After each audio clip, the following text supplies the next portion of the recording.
ત્યારે સતરાજીતને શંકા પડી છે કે ભગવાને મારી પાસે મણીની માગણી કરેલી, મણી મેં એને ન આપ્યો એટલે મારા ભાઈને મારી અને ભગવાને મણી લઈ લીધો છે.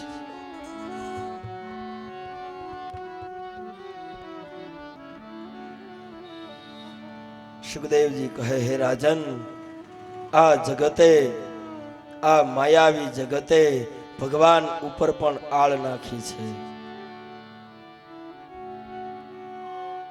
દ્વારકા નગરીમાં ફરવા લાગ્યો, તમામને કહે કે દ્વારકાના અધિપતિ એની પાસે સત્તા છે, સંપત્તિ છે, મારા મણી માટે પ્રશેતને માર્યો છે. અરે ભગવાને આવું પાપ કર્મ કર્યું છે. ત્યારે ભગવાન કહે,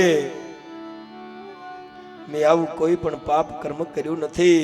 હવે મારે સાબિત કરવું છે કે આ મણી કઈ દિશામાં છે અને પ્રશેત ક્યાં છે. એટલે 4-5 યાદવોને સાથે લઈ અને અખિલ બ્રહ્માંડનો માલિક પ્રશેતની શોધમાં નીકળ્યા છે.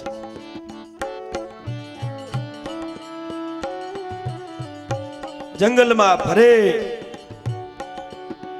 પર્વતોની અંદર વનરાયોને પૂછે. પ્રશેતની શોધમાં ભગવાન ભારત વર્ષમાં ફરવા લાગ્યા છે. એમાં એક ઘનઘોર જંગલમાં ભગવાન આવ્યા છે. એક ગુફા જોઈ યાદવોને કીધું કે અહીંયા 15 દિવસ સુધી મારી રાહ જોજો અને કદાચ હું ન આવું ને તો મારા મૃત્યુના સમાચાર દ્વારકા નગરીમાં મોકલજો. આજ ભગવાને અંદર પ્રવેશ કર્યો.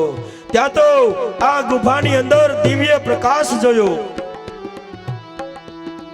અને ભગવાનને શંકા પડી કે કદાચ મણી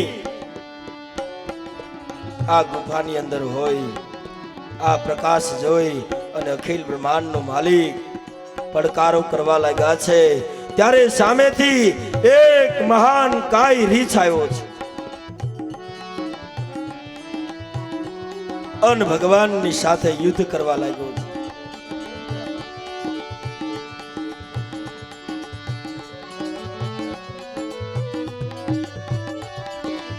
ભયંકર યુદ્ધ કરવા લાગ્યો.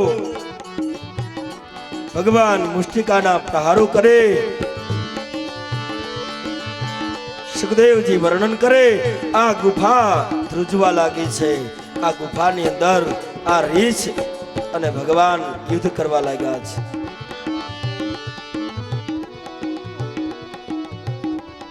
ત્યારે ભગવાને એક મુષ્ટિકાનો પ્રહાર કર્યો. ત્યાં તો આ રીછને પૂર્વ જન્મનું યાદ કરાયું છે. હે પરીક્ષિત, આ રીછ પૂર્વ જન્મની અંદર જામવન હતો. ત્રેતા યુગની અંદર ભગવાનને સીતાજીની ખોજમાં જે મદદ કરી એ જામવન આજ ભગવાનની સામે યુદ્ધ કર્યું છે. ભગવાને મુષ્ટિકાનો પ્રહાર કર્યો. ત્યાં રીછને પૂર્વ જન્મનું યાદ આવ્યું છે. અરે મારી સામે ઊભો.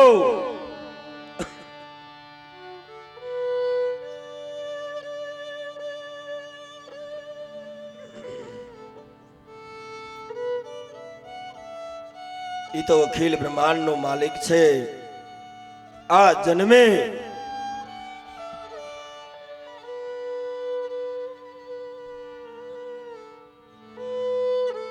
ભગવાન કૃષ્ણ થઈને આવ્યા છે. ત્યારે જાંબવને ભગવાન રામની સ્તુતિ કરી છે. હે મહારાજ, મને મર્યાદા પુરુષોત્તમ રામના દર્શન કરાવો. અને ભગવાને એ રૂપનો ત્યાગ કરે જામવનને રામ રૂપના દર્શન કરાવ્યા છે. શ્રી ગુરુ ચરણ સરોજ રજ નિજ મન મુકુર સુધારી બરનઉ રઘુબર વિમલ યશ જોદાયક ફલચારી બુદ્ધિહીન તનુ જાનિકે સુમિરો પવન કુમાર બલ બુદ્ધિ વિદ્યા દેહુ મોહી હરહુ ક્લેશ વિકાર. જાંબુને નમસ્કાર કરી અને ભગવાનના ચરણમાં વંદન કર્યા છે.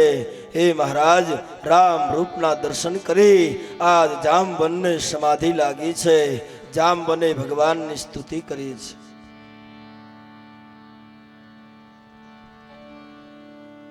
સીતારામ રામ રામ રાજા રામ રામ રામ સીતારામ રામ રામ રાજા રામ રામ રામ સીતારામ રામ રામ રાજા રામ રામ રામ સીતારામ રામ રામ રાજા રામ રામ રામ.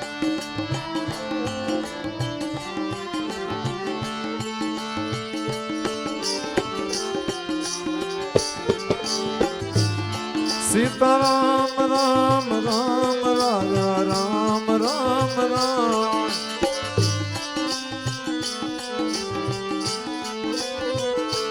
સીતારામ રામ રામ રાજા રામ રામ રામ રાજા રામ રામ રામ. સીતારામ રામ રામ રાજા રામ રામ રામ સીતારામ રામ રામ. હે રાજા રામ રામ રામ સીતારામ રામ રામ સીતારામ રામ રામ સીતારામ રામ રામ સીતારામ રામ રામ રાજા રામ રામ રામ. સીતારામ રામ રામ રાજા રામ રામ રામ. હે રાજા રામ રામ રામ સીતારામ રામ રામ રાજા રામ રામ રામ સીતારામ રામ રામ. રાજા રામ રામ રામ સીતારામ રામ રામ રાજા રામ રામ રામ સીતારામ રામ. આજ જાંબુને સમાધિ લાગી છે. ભગવાનની સ્તુતિ કરી ભગવાને રામ રૂપના દર્શન કરાવ્યા અને પરીક્ષિત મહારાજે પ્રશ્ન કર્યો કે હે મહારાજ, ભગવાન જાંબુને ઓળખી ગયેલા? હા પરીક્ષિત, ત્રેતા યુગનો એ સમય, એક વખત જ્યારે રાવણની સાથે ભગવાને યુદ્ધ કર્યું ત્યારે જાંબુને કહે ભગવાન કે હે જાંબુ, માગો શું આપું?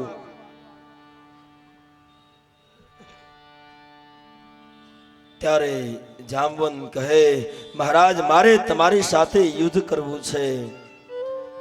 ભગવાન કહે હે જાંબુ, મારો રૂપ મર્યાદામાં છે. જો હું યુદ્ધ કરું તો મર્યાદા તૂટે, પણ ભક્તની જે કાંઈ ઈચ્છા હોય એ ભગવાન પૂર્ણ કરે છે.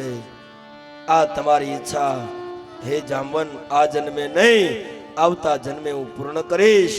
અને ભગવાને એ ઈચ્છાને પૂર્ણ કરી જાંબુ સાથે ભગવાને મલ યુદ્ધ કર્યું છે.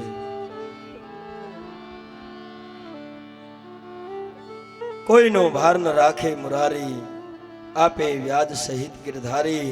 આજ જાંબુને ધન્ય કર્યો છે. હે જાંબુ, માગો શું આપું? જાંબુને ભગવાનની સ્તુતિ કરી પ્રણામ કર્યા. મહારાજ, તમારા ચરણમાં જન્મો જન્મ અમને ભક્તિ રહે.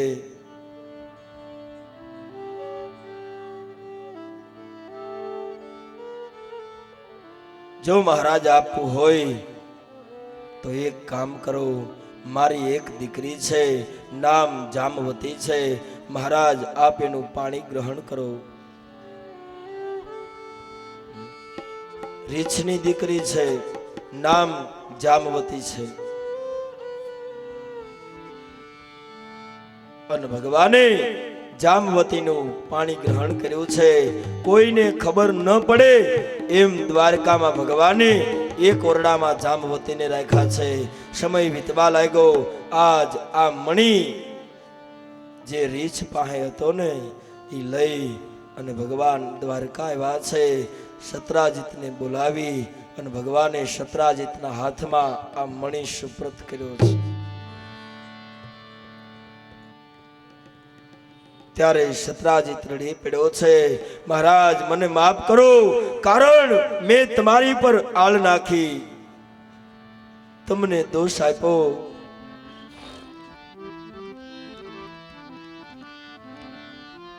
ભગવાન કહે, હે સતરાજીત,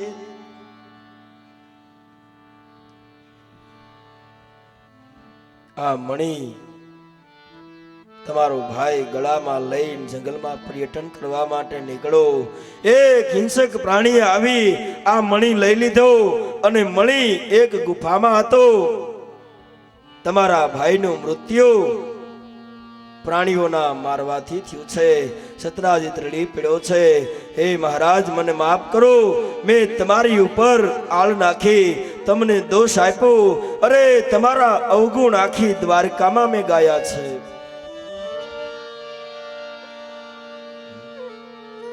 ભગવાનને પણ સહન કરવું પડ્યું છે. આ સમાજ એવો છે, લોકના સાગર વિશે કોઈ નાવથી તરશો નહીં, અને દો રંગની દુનિયા તણા ધોખા કદી ધરશો નહીં. સમાજ આજ આમ બોલે, કાલ આમ બોલે. જે સમાજ આજ તમારું સન્માન કરે એ જ સમાજ પાછું અપમાન પણ કરવાનો છે. જે સમાજ પુષ્પની માળા પહેરાવે એ સમાજ પગરખાનો હાર લઈને પણ ઊભો છે. યાદ રાખો, લોકના સાગર વિશે કોઈ નાવથી તરશો નહીં, દોરંગની દુનિયા તણા ધોખા કદી ધરશો નહીં.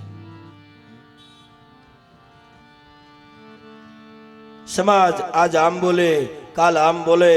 અરે સંતોએ આ સમાજના કોઈ દી ધોખા કર્યા નથી.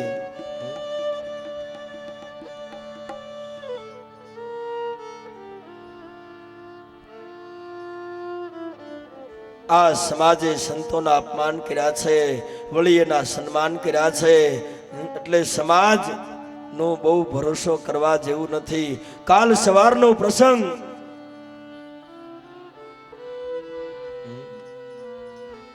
અમરેલીમાં મૂળદાસ થયા.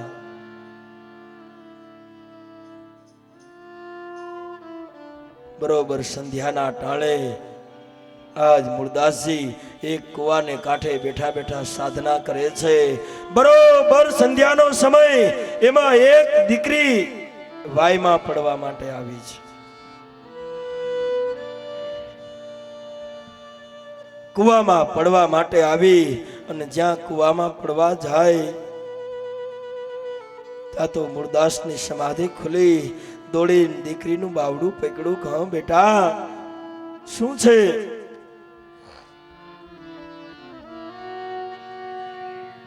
હે મહારાજ મને મરવા દો. અમરેલીની સત્ય ઘટના છે.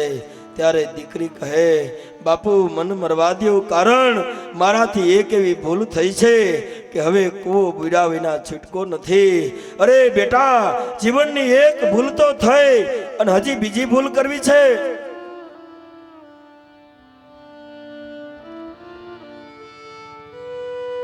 એક ભૂલ તો કરી નાખી છે, અને આત્મહત્યા કરવી તો પાપ છે બેટા.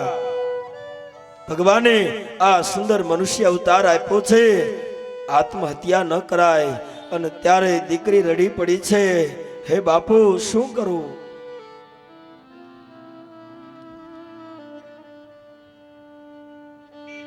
કેમ બેટા?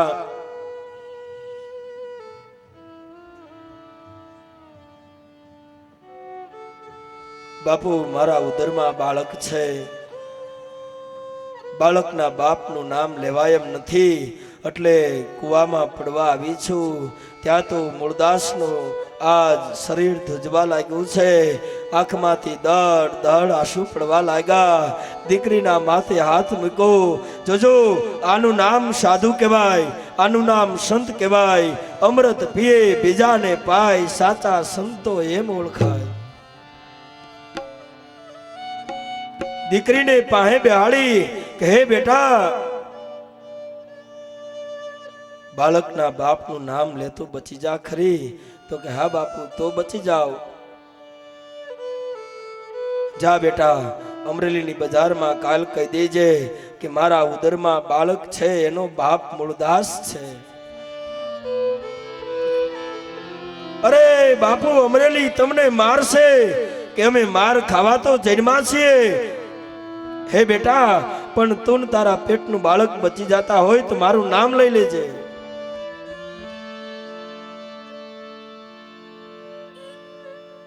ઈ સવારનો પોર થયો, દીકરી અમરેલીની બજારમાં કીધું કે મારા ઉદરમાં બાળક છે, એનો બાપ મૂળદાસ છે. અરે જે સમાજ, જે મનુષ્યો મૂળદાસના પગમાં દંડવત કરતા, એના ગળામાં ફૂલની માળાઓ પહેરાવતા, જે મૂળદાસને ઈશ્વર માનીને પૂજતા, ઈ સમય મૂળદાસનો અમરેલીની બજારમાં નીકળે તો બેનું દીકરીઓ પોતાના એક ને એક દીકરાનો મૂળદાસના પગમાં ઘા કરે. હે બાપુ, આના માથે હાથ મૂકતા જાઓ. ઈ મૂળદાસ આજ પાપી બહેનો, ઈ સમાજ હાથમાં લાકડીઓ લઈ લઈ અને ઈ મૂળદાસને મારવા આવ્યા છે. અરે આને અમે ઈશ્વર માનીને પૂજો. આ કોઈ સાધુ નથી, આ તો વ્યભિચારી છે. મારો મારો આખી અમરેલી મૂળદાસને મારવા દોડી છે.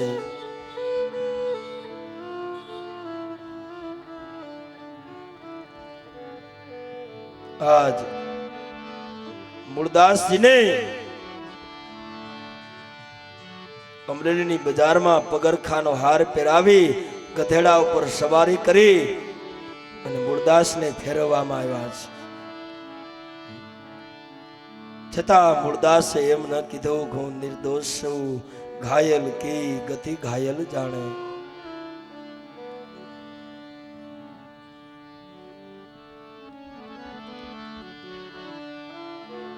અમરેલીની બજારમાં ફેરવા મૂળદાસજીને અમરેલીની હદ બાર કરવામાં આવ્યા છે. પણ આવી વાત એકદમ ફેલાય એટલે વધતી વધતી વાત જામનગર પહોંચી અને જામનગરના રાજાએ મૂળદાસની કંઠી બાંધેલી.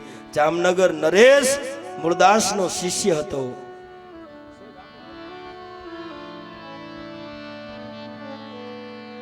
જામનગર નરેશે સાંભળ્યું કે મારા ગુરુએ તો આવું પાપ કર્યું છે, એટલે કંઠી તોડી નાખી. કંઠી તોડી. આ વાતની મૂળદાસને ખબર પડી કે જામનગરનો નરેશ પણ મને ન સમજી શક્યો. એટલે એક વખત મૂળદાસજીને અમરેલીથી દ્વારકા જવાની ઈચ્છા થઈ. વચ્ચે જામનગર આવે. જામનગર આવીને વિચાર કર્યો, એણે સંબંધ તોડ્યો છે, પણ મેં જેના માથા ઉપર હાથ મૂક્યો એ મારે સંબંધ કેમ તોડવો?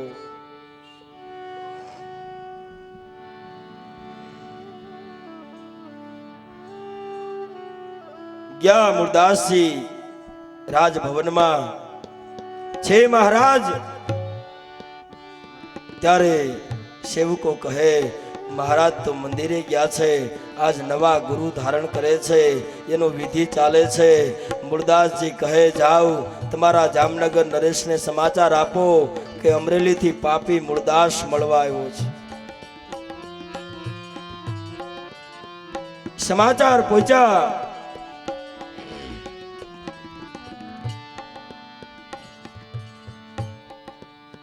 જામનગર નરેશને કીધું કે મહારાજ અમરેલીથી મૂળદાસ બાપુ આવ્યા છે.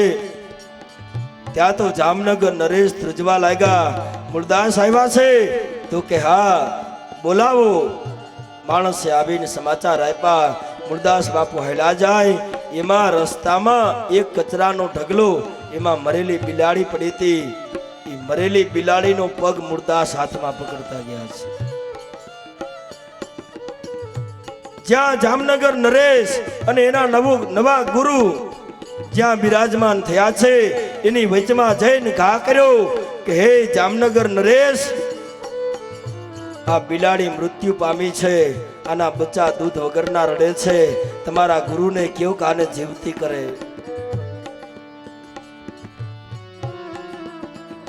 જામનગર નરેશ ધ્રુજવા લાગ્યો, હે જામનગર નરેશ, તમારા ગુરુને કહો આ બિલાડીને જીવતી કરે, અને તમે ન કરી શકો તો ઠાકોરજીના મંદિરમાંથી જળ લાવો, હું પ્રયોગ કરું. ઈ જળ આવ્યું. મૂળદાસે હાથમાં પાણીની અંજળી ભરી અને ભગવાન સૂર્યનારાયણને પ્રાર્થના કરી, ભગવાન અખિલ બ્રહ્માંડના માલિકને પ્રાર્થના કરી કે હે મહારાજ, મન વચન કર્મથી તમારી ભક્તિ કરી હોય, અરે અમારાથી કોઈ દી પાપ ન થયું હોય,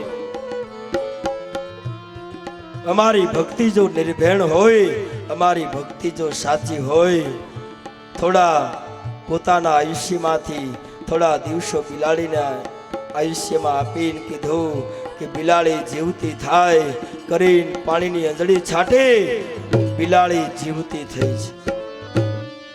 મંદિરની બહાર ઠેકડું મારીને નીકળે, અને એ જ સમયે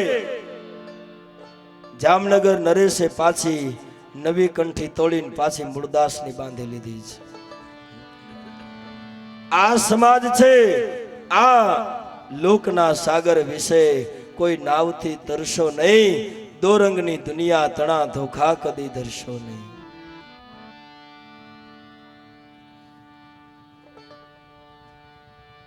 સમાજ આજ બાંધે, કાલ સંબંધ તોડે, સમાજનો શું ભરોસો?